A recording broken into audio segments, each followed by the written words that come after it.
ॐ शन्नो मित्रः शं वरुणः शन्नो भवत्वर्यमा शन्न इन्द्रो बृहस्पतिः शन्नो विष्णुरुक्रमः। ॐ नमो ब्रह्मणे नमस्ते वायो त्वमेव प्रत्यक्षं ब्रह्मासि त्वामेव प्रत्यक्षं ब्रह्म वदिष्यामि ऋतं वदिष्यामि सत्यं वदिष्यामि तन्मामवतु तद्वक्तारमवतु अवतु माम् अवतु वक्तारम्। ओम शांति शांति शांति। पिछले पाठ में आपका कोई प्रश्न या शंका हो तो पहले उसे देख सकते हैं।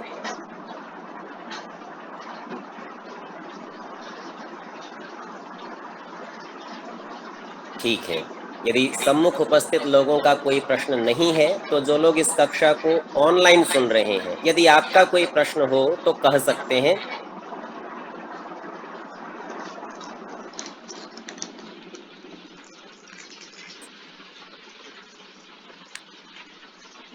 ठीक है, यदि आपका भी कोई प्रश्न नहीं है, विषय स्पष्ट है, तो बड़ी अच्छी बात है। आगे के पाठ को हम देख लेते हैं।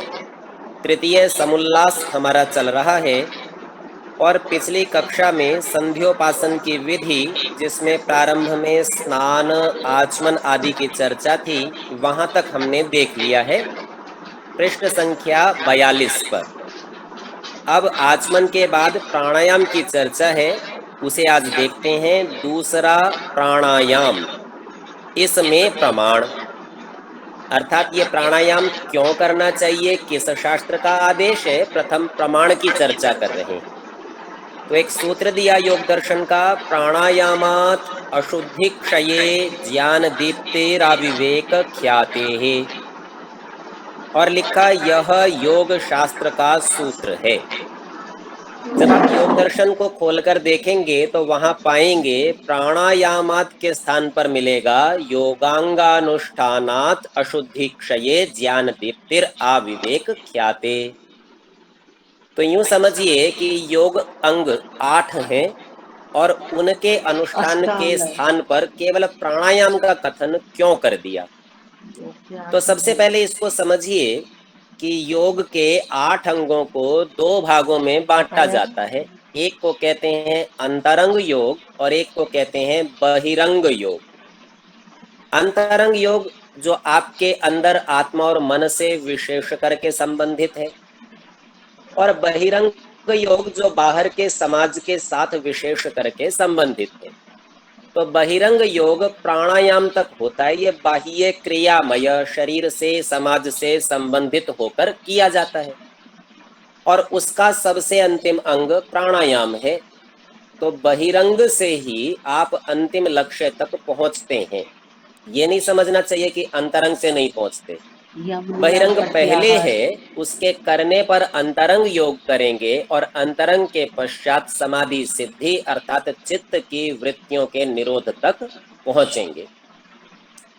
तो यह बताया गया, चूंकि इसमें प्रधान या कहिए कि मुख्य कारण प्राणायाम होगा जो आपके द्वारा किया जाना है, इसीलिए यहाँ उसका आश्रय लिया।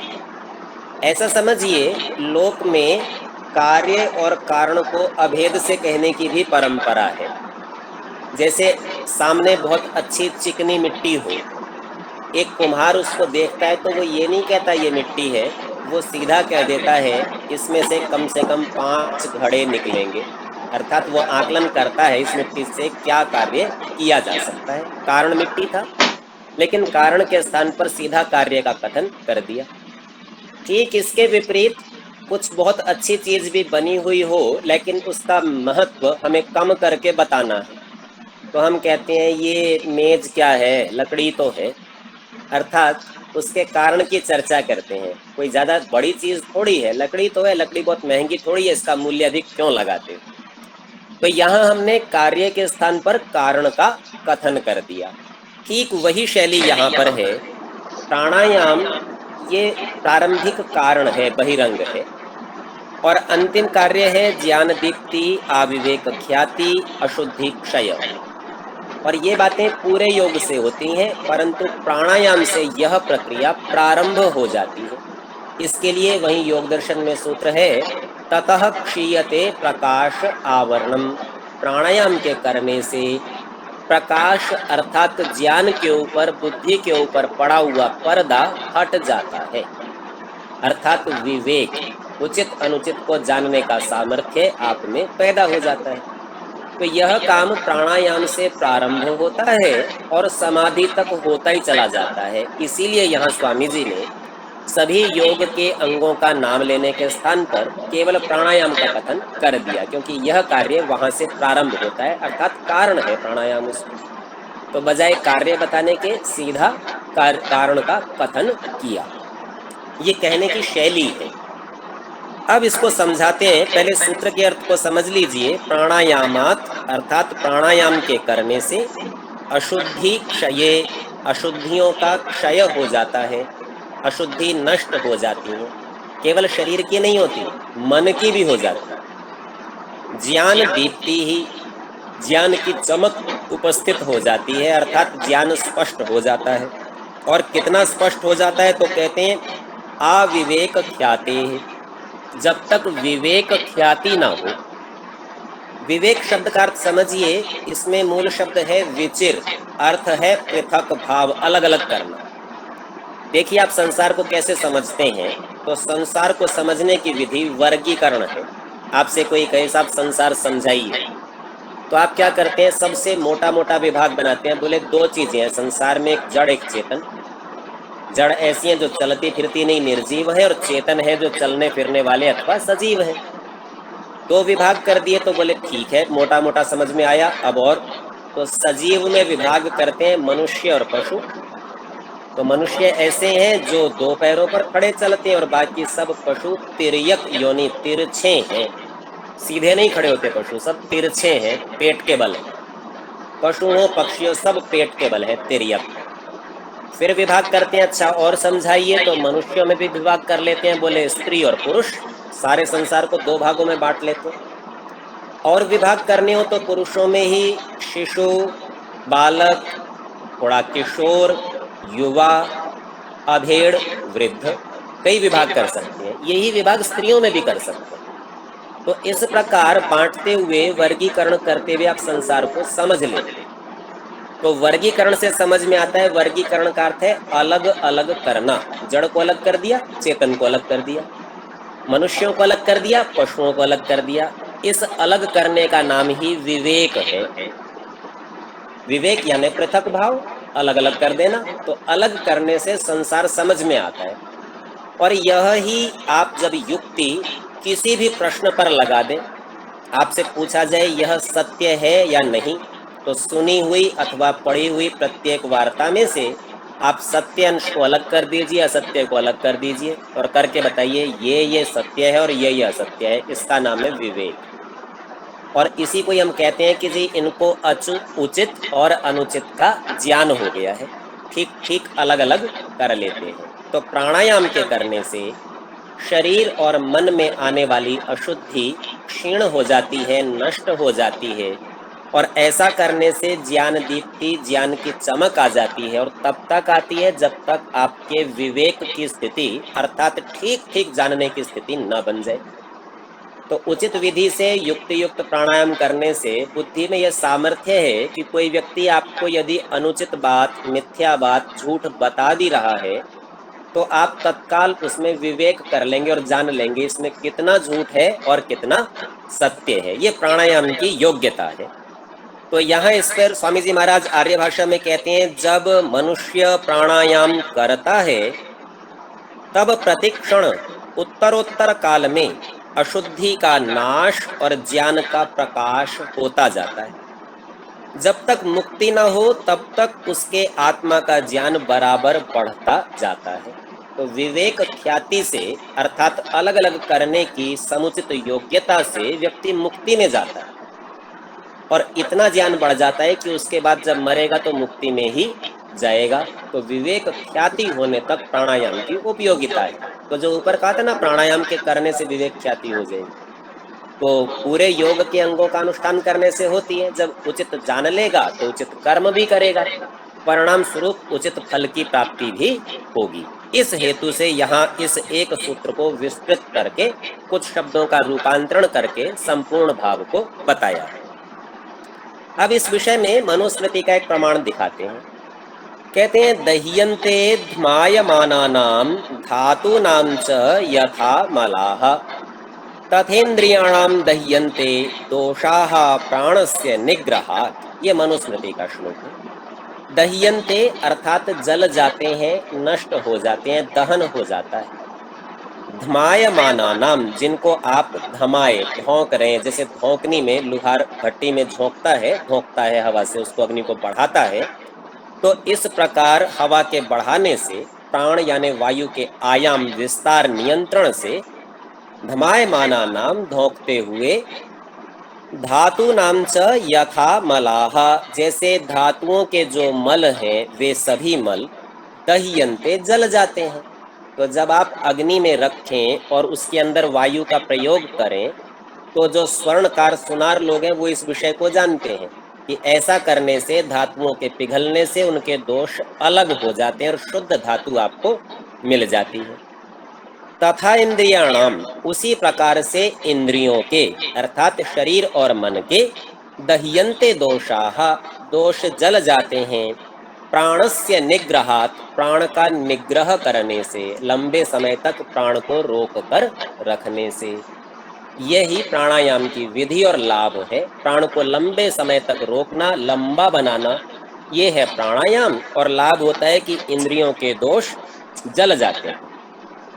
आर्य भाषा में समझाते हैं जैसे अग्नि में तपाने से सुवर्ण आदि धातुओं का मल नष्ट होकर शुद्ध होते हैं, वैसे प्राणायाम करके मन आदि इंद्रियों के दोष क्षीण होकर निर्मल हो जाते हैं। तो शारीरिक शुद्धि और मानसिक शुद्धि यहाँ तक के लिए प्राणायाम की उपयोगिता है। अब प्राणायाम की विधि समझाते हैं। तो इसके लिए भी योग दर्शन का सूत्र रखा, प्रच्छर्दन विधारणाभ्याम वा प्राणस्य। तो या तो प्रच्छर्दन, छर्दन कहते हैं उल्टी को, जैसे आप उलट देते हैं तो बड़े वेग से आपका खाया पिया सब बाहर आ जाता है, उसका नाम छर्दन है, उल्टी है। और विधारणाभ्याम, धारण करने का नाम विधारण है। वा अथवा, तो या तो उलट दीजिए, बाहर निकाल दीजिए सारे श्वास को, या तो भीतर रोक लीजिए। दोनों में से कोई भी कीजिए। वो है किसका करना है? ये बोले प्राण से, प्राण को उलटना या तो प्राण का धारण करना। तो ये प्राणायाम की विधि है। आर्य भाषा में समझाते हैं जैसे अत्यंत वेग से वमन होकर अन्न जल बाहर निकल जाता है, वैसे प्राण को बल से बाहर फेंक के बाहर ही यथाशक्ति रोक देवे। तो जैसे उल्टी करने के बाद में जो अन्न बाहर निकल आया उसको देखकर आपको घृणा होती है ना, और आप उसे वापस ग्रहण नहीं करना चाहते, ठीक वैसे ही श्वास को बाहर फेंककर और जैसे उससे घृणा, उसे लेना नहीं, इस प्रकार का भाव बना के रोक लेना, ये प्रथम प्रक्रिया है। तो कहते हैं जैसे ये अन्न जल बाहर निकल जाता है वैसे प्राण को बल से बाहर फेंक के बाहर ही यथाशक्ति रोक देवे। जब बाहर निकालना चाहे तो बाहर निकालने में सहायक विधि बता रहे हैं, तब मूलेंद्रिय को ऊपर खींच के वायु को बाहर फेंक दे, अर्थात मूल बंधन लगा लेवे। और जब तक मूलेंद्रिय को ऊपर खींच रखे तब तक प्राण बाहर रहता है। इसी प्रकार प्राण बाहर अधिक ठहर सकता है। तो हमको प्राण को अधिक देर तक ठहराना है, इसी से प्राणायाम होगा। और प्राणायाम के करने से इंद्रियों के दोष जलेंगे, तो सहायता के लिए मूल बंध का प्रयोग कर लेना है। इसी प्रकार प्राण बाहर अधिक ठहर सकता है। जब घबराहट हो तब धीरे धीरे भीतर वायु को लेके फिर भी वैसे ही करता जाए, जितना सामर्थ्य और इच्छा हो, और मन में ओम इसका जप करता जाए। तो यहाँ पर जप की विधि भी कुछ थोड़ा सा संकेत से कहेंगे। जप का तात्पर्य होता है विषय का चिंतन करना, अर्थात आप ओम का जप कर रहे हैं तो ओम नाम परमेश्वर का है, तो परमेश्वर के गुण कर्म स्वभाव का विचार कर, उसके गुण कर्म स्वभाव को स्वयं में धारण के लिए निश्चय करना, इसका नाम जप है। तो कहते हैं कि जितना सामर्थ्य और इच्छा हो उतनी देर बाहर रोके और मन में ओम इसका जप करता जाए। इस प्रकार करने से आत्मा और मन की पवित्रता और स्थिरता होती है। तो जो अपने लोग विचार करते हैं ना, हमारा ध्यान नहीं लगता, ध्यान भटकता है, तो आप संध्या करने बैठे और ध्यान भटक गया, तो वापस से प्राणायाम कीजिए, ध्यान को एकाग्र कर लीजिए, पुनः संध्या प्रारंभ कीजिए। जब जब ध्यान भटके तब तब प्राणायाम की विधि का प्रयोग करके ध्यान को एकत्र कर लेना चाहिए। तो यूं समझिए कि एकाग्रता के लिए, समाधि के लिए, ध्यान की स्थिरता के लिए आपको प्राणायाम सबसे पहला अंग आवश्यक है, जैसा ऊपर के सूत्र में परिवर्तन करके बताया। आगे कहते हैं कि प्राणायाम 4 प्रकार के हैं, तो उनको खोल के समझाते हैं। एक अर्थात प्रथम प्राणायाम कैसा होता है, उसका नाम दिया बाह्य विषय, अर्थात बाहर ही अधिक रोकना। आप स्वयं यहाँ पर आकांक्षा है, जो हमने वाक्यार्थ बोध में कारण समझे थे, उससे समझ जाएंगे कि बाहर ही प्राणों को अधिक रोकना, प्राणवायु को बाहर रोकने का नाम बाह्य विषय। दूसरा प्राणायाम है आभ्यंतर, अर्थात भीतर जितना प्राण रोका जाए उतना रोक के। तो रोक के कहिए अथवा रोके, जितनी देर भीतर रोकेंगे उसे आभ्यंतर विषय कहेंगे। तीसरा स्तंभ वृत्ति। इन दोनों को करने के बाद तीसरे की चर्चा, अर्थात एक ही बार जहां का तहां प्राण को यथाशक्ति रोक देना। आधा अंदर है, आधा बाहर है, वहीं रोक दिया। 1/4 अंदर है, 3/4 बाहर है, तो भी रोक दिया। 3/4 अंदर है, 1/4 बाहर है, किसी भी परिस्थिति में हो, किसी भी अनुपात से हो, जहां का तहां रोक देना और यथासंभव रोक के रखना, इसका नाम स्तंभ वृत्ति है। ये तीसरी प्रकार का प्राणायाम है। चौथा बाह्याभ्यंतराक्षेपी, अर्थात जब प्राण भीतर से बाहर निकलने लगे तब उससे विरुद्ध उसको न निकलने देने के लिए बाहर से भीतर ले।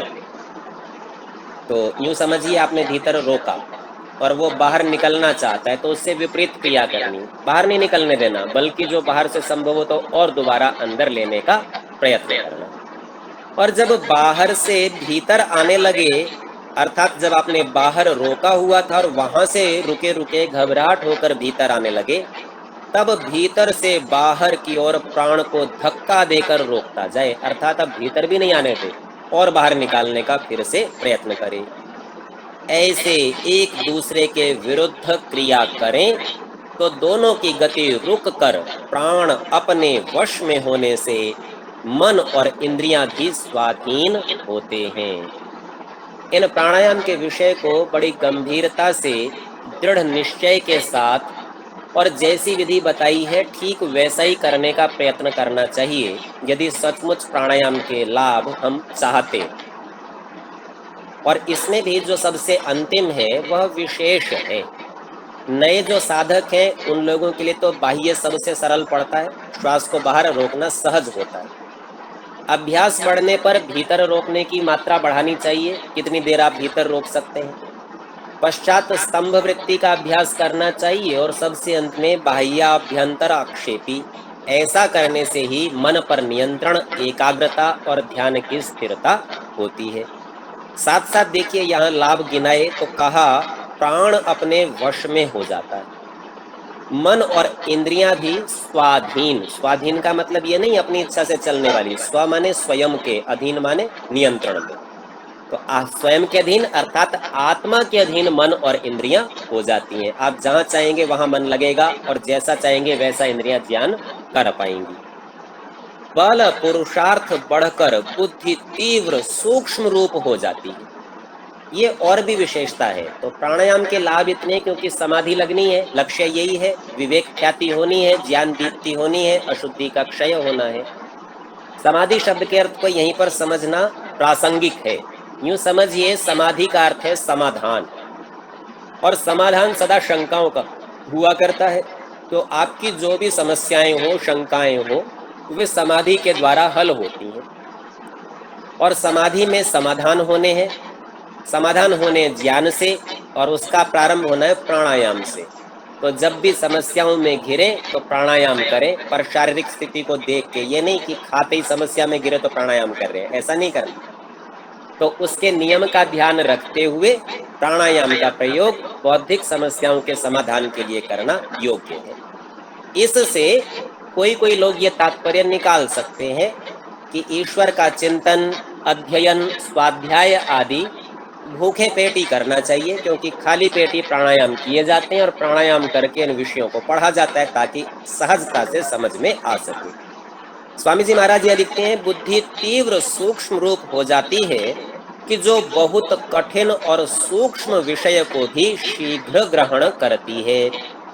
इससे मनुष्य शरीर में वीर्य वृद्धि को प्राप्त होकर स्थिर, बल, पराक्रम, जितेंद्रियता सब शास्त्रों को थोड़े ही काल में समझकर उपस्थित कर लेगा। तो पढ़ने वाले विद्यार्थियों के लिए ये बात विशेष है। उन लोगों को लगता है बस याददाश्त बहुत अच्छी हो, एक बार पढ़ें और आ जाए, पर ये आता तब है जब आपको समझ में आ गया हो। और समझ में आने के लिए यहाँ बिल्कुल सहज विधि बताई कि आप प्राणायाम का अभ्यास कीजिए तो सब शास्त्रों को थोड़े ही काल में समझकर उपस्थित अर्थात स्मरण कर लेगा, जहां भी जब भी कोई पूछे तत्काल उत्तर दे सकेगा। स्त्री भी इसी प्रकार योगाभ्यास करें, अर्थात यह विधि दोनों पक्षों के लिए समान रूप से लागू है। भोजन, छादन, बैठने, उठने, बोलने, चालने, बड़े छोटे से यथा योग्य व्यवहार करने का उपदेश करें। तो यहाँ पर पठन पाठन की विधि चल रही है, क्या क्या कराना। तो आचार्य ने सबसे पहले विद्यार्थी को गायत्री मंत्र का उपदेश किया, उसका अर्थ भी सिखाया। उसके पश्चात स्नान, आचमन आदि विधि बताई। आचमन के बाद यहाँ प्राणायाम की चर्चा आई, और प्राणायाम की चर्चा हुई पूरी तो उसके बाद कहा कि प्राणायाम के अतिरिक्त भोजन साधन, कैसे वस्त्र पहनना, कैसे भोजन करना, क्या करना, कब करना, उठने, बोलने, चालने और बड़े छोटे से यथा योग्य व्यवहार करना, इन सभी बातों को आप शिष्टाचार के अंतर्गत गिनते हैं। तो शिष्टाचार सर्वप्रथम सिखावे छात्रों को। जी आचार्य जी नमस्ते। हरि सिंहानी जी।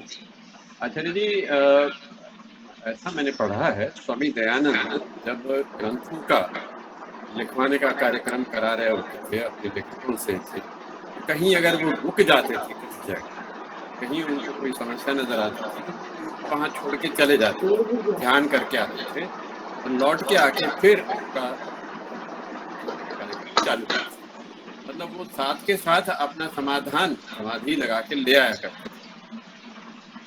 जी, आप ठीक जानते हैं, ऐसी चर्चाएं उनके जीवन चरित्रों में मिलती हैं, ये घटनाएं मिलती हैं और यह बिल्कुल ठीक विधि है। लेकिन स्वामी जी की दिनचर्या को देखेंगे तो ये वेद भाष्य का कार्यक्रम प्रायः करके प्रातःकाल में ही करते थे और वेद भाष्य के कार्यक्रम के पश्चात ही भोजन करते थे।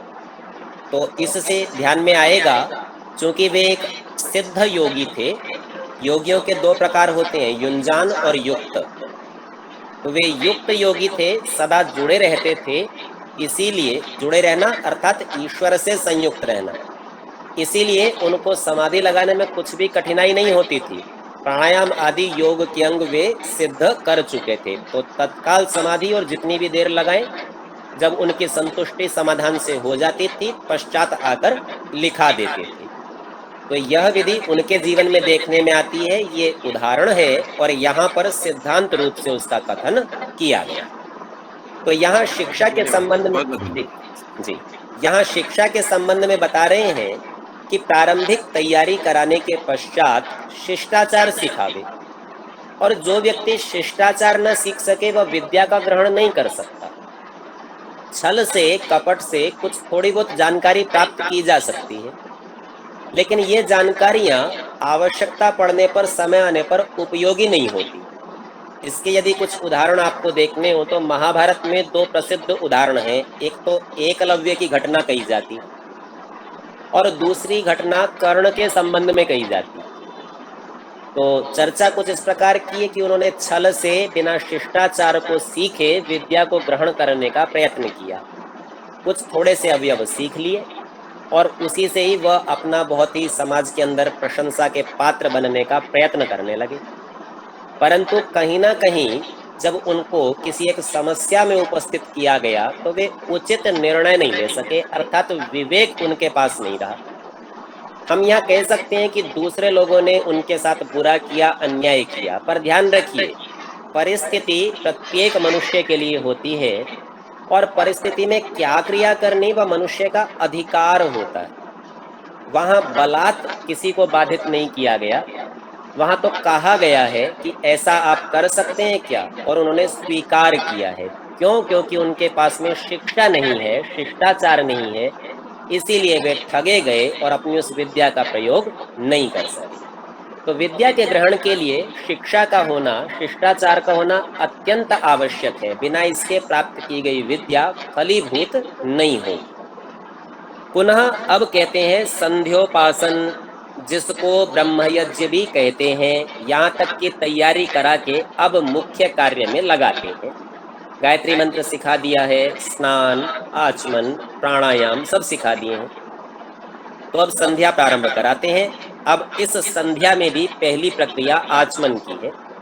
तो कहते हैं आचमन उतने जल को हथेली में लेके उसके मूल और मध्य देश में ओष्ठ लगा के करे। मूल का अर्थ है जड़, और हथेली की जड़ है कलाई की ओर, जहां से वो कलाई से जुड़ती, और उस कलाई के क्षेत्र में मध्य देश में बिल्कुल बीच में ओष्ठ लगा के, होठ लगा के करे।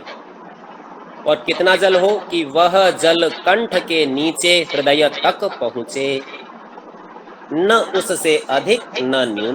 पेट नहीं भर लेना और गले तक ही रह गया, हृदय तक भी नहीं पहुंचा, ऐसा भी नहीं करना। तो यहाँ ध्यान दीजिए, एक विशेष विधा है कि कलाई की ओर से ही आचमन करना। कुछ लोग थोड़ा दूसरी ओर से, अंगुलियों की ओर से अथवा कहीं और से करते हैं, तो आचमन की विधि नहीं। इसकी चर्चा इसी समुल्लास में आगे की ओर आएगी। यथाविधि करने के अपने लाभ भी हैं, प्रयोजन भी हैं और चिन्ह भी हैं, वो चर्चा यहाँ संक्षेप से होगी। तो अभी तो बताया कि कलाई की ओर से अर्थात हथेली के मूल से मध्य देश में ओष्ठ लगा के करे। उसे कंठस्थ कफ और पित्त की निवृत्ति थोड़ी सी होती है। इस आचमन से गले में आया हुआ कफ और पित्त, ये दो दोष कुछ हट जाते हैं। पश्चात मार्जन, मार्जन कहते हैं धोने को, मांजने को। तो संस्कृत के मार्जन से ही संभवतः आर्य भाषा में मांजना शब्द बना है। मार्जन अर्थात मध्यमा और अनामिका अंगुली के अग्रभाग से, मध्यमा जो सबसे बड़ी अंगुली है, अनामिका जिसमें हम लोग अंगूठी पहनते हैं, इन दोनों अंगुलियों के अग्रभाग से नेत्र आदि अंगों पर जल छिड़के। तो इसके लिए ईश्वर प्रार्थना पूर्वक मार्जन मंत्र है। जो लोग पंच महायुज विधि की कक्षाओं में रहे हैं वे इसको अच्छी तरह जानते हैं, वहां विस्तार से इसकी चर्चा हुई। इसका लाभ बताते हैं, उससे आलस्य दूर होता है। अब इसमें एक विशेष विनियम भी है, वो भी बताते हैं। जो आलस्य और जल प्राप्त न हो तो न करे। तो आपके पास जल नहीं है तो ये मार्जन और आचमन दोनों ही नहीं करे, कोई बात नहीं, पर संध्या अवश्य करे। संध्या का विकल्प नहीं है, बाह्य सब क्रियाओं का विकल्प हो सकता है। तो संध्या और यज्ञ ये इतने अनिवार्य हैं कि इसके लिए बाकी और कुछ व्यवस्था हो ना हो ये नहीं छोड़ने। बाकी कोई काम है तो कर लिया, नहीं है तो कोई बात नहीं। तो जो लोग इसके लिए एक थोड़ा सा आग्रह रखते हैं ना कि साहब ऐसे ही वस्त्र पहन के आएंगे तो ही यज्ञ करेंगे, ऐसा ही आसन होगा, ऐसी परिस्थिति होगी तो ही संध्या करने देंगे, आदि आदि, ये बातें योग्य नहीं, उचित नहीं है। इनका त्याग रखना चाहिए। हाँ, वो सब सुविधाएं हो सकें, स्वदेशी वस्त्र हो सकें, धोती कुर्ता हो सके, बहुत अच्छी बात अवश्य हो। लेकिन यदि वो नहीं है तो साहब केवल धोती नहीं पहनी है इसलिए आप यज्ञ के अधिकारी नहीं है, बैठेंगे नहीं, यह नियम नहीं होना चाहिए। क्योंकि प्रधानता यज्ञ और संध्या की है, ना कि वस्त्रों की, आचमन की, अन्य क्रियाओं की। पुनः ये दोनों क्रियाएं करने के पश्चात समंत्रक प्राणायाम, मंत्र के सहित प्राणायाम करे। तो ब्रह्म यज्ञ में प्राणायाम के मंत्र हैं जिसमें 7 अवयव हैं और प्रत्येक मंत्र के साथ प्राणायाम का अभ्यास करे। मनसा परिक्रमण, उपस्थान, पीछे परमेश्वर की स्तुति, प्रार्थना और उपासना की रीति सिखलावे, कुछ पुस्तकों में शिखलावे पाठ छप गया है, ये छापे खाने का दोष है। यहाँ पर दंत्य सकार होना चाहिए, तालव्य नहीं, सो शुद्ध कर ले। पश्चात अघमर्षण अर्थात पाप करने की इच्छा भी कभी न करे। अब जो लोग प्रतिदिन संध्या ब्रह्मयज्ञ करने वाले हैं वे जानते हैं कि अघमर्षण तो मनसा परिक्रमण से पहले होता है। यहाँ ध्यान देना चाहिए, अघमर्षण मंत्रों का पाठ तो वहीं होता है, लेकिन यहाँ पर अघमर्षण मंत्र करने को नहीं कहा, अघमर्षण की क्रिया बताया कि पाप करने की इच्छा भी। तो संध्या करके उठेंगे, अर्थात संध्या की विधि पूरी हो चुकी, उपस्थान आदि सब हो चुके, पुनः गायत्री मंत्र बोल चुके, समर्पण वाक्य नमस्कार मंत्र हो चुका, तो वहां से उठ के क्या करें? बोले जैसे संध्या में किया था ठीक वैसे ही संसार में रहते हुए दिन भर पाप करने की इच्छा भी कभी ना करे, तो वह ही भाव बनाकर रखे।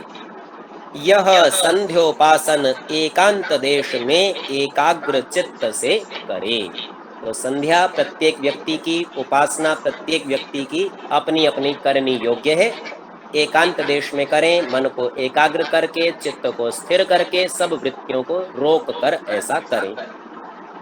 इसके विषय में एक प्रमाण मनुस्मृति से दे रहे हैं। अपाम समीपे नियतो नैत्यकम विधिमास्थितः सावित्रीम अप्यधीयीत गत्वारण्यम समाहितः।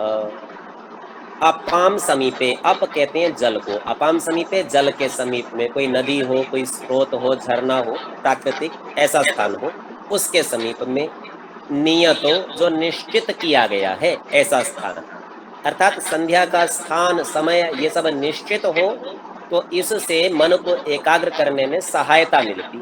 पर इसका ये मतलब नहीं है कि यदि स्थान बदल गया तो संध्या नहीं करेंगे, फिर भी करनी, थोड़ा अधिक प्रयत्न लगेगा, अधिक परिश्रम लगेगा, तो कोई चिंता की बात नहीं है, संध्या अवश्य करनी है। तो नियतो, नियत स्थान में जल के समीप, नैत्यकम जो नित्य कर्म है प्रतिदिन करने का, विधिम विधि पूर्वक आस्थितः स्थित होकर ठहर कर, सावित्रीम अपि अधियीत, सावित्री अर्थात गायत्री, और गायत्री से ही पूरी संध्या का ग्रहण कर लेना चाहिए। अपि अधियीत उसका भी अध्ययन करना।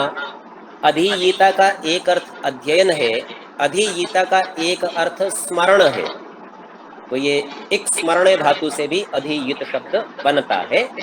तो सावित्री कहा, उसी में गायत्री, उसी के अंदर परमेश्वर, उसका विचार, अपना लक्ष्य, इन सब बातों का स्मरण करना चाहिए।